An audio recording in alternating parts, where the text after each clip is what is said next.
la segunda parte de la temporada y seguimos poniendo nuestro granito de arena a esto del automovilismo aragonés. Hemos contactado estos días con mucha gente para entrevistar, pero al otro lado solo se oía y no hemos querido molestar más. Poco que contar desde que nos despedimos días atrás. Hemos puesto en orden la sección de carreras y sus enlaces a la hemeroteca.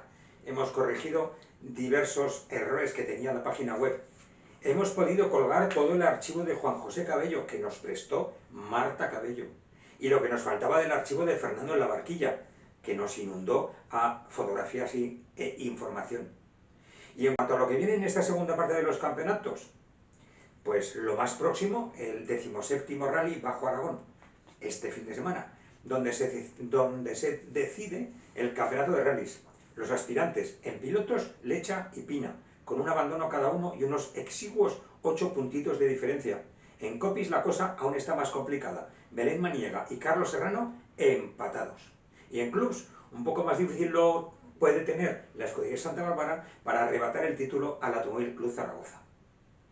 Entre los clásicos ya está coronado don Ismael Pina en pilotos y su copi Navarro en copilotos. En autocross, a falta de 2 carreras, el tema está entre Pajares, Gran y Salinas en División 1. En la División 2, Ayueva, con una pequeña diferencia sobre Valenzuela y Navarro, y estoy seguro que estos pelearán hasta el final. En Carcross es Herrero quien se está imponiendo a Casino, pero habrá que verlo cuando haya terminado el campeonato. El campeonato de karting, el mismo frenesí que en Sim Racing. En slalom, David Tesán lidera, con Luis López y Fernando Villaro en su persecución. En las clases, solo damas está resuelto y es a favor de Laura Aparicio. En equipos, Lizaga y Mann lidera gracias a sus 3 victorias consecutivas, pero solo con 5 puntos sobre IRC Motor. Tramos de tierra, es Pablo Fortuño quien encabeza, seguido de José María San José y Juan María Agoiz. La clasificación de pilotos. La de copies se lo lleva provisionalmente Coral Barroso por 3 puntos sobre Xavier Tort. En escuderías es LT Racing por delante de la Santa Bárbara.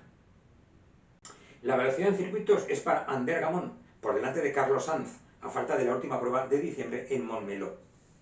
Y en la nueva Supercopa de Rallys, esa que aúna rallies de tierra y rallies de asfalto, en el Ecuador de la temporada, Jarque dispone solo de 5 puntos sobre Lecha. Y rearrancamos y ya sin descanso acompañaremos al calendario hasta las uvas. Recordad, este sábado el 17º Rally Bajo Aragón. Nos vemos en Alcañiz el viernes o el sábado en Motorland durante la carrera. Un abrazo.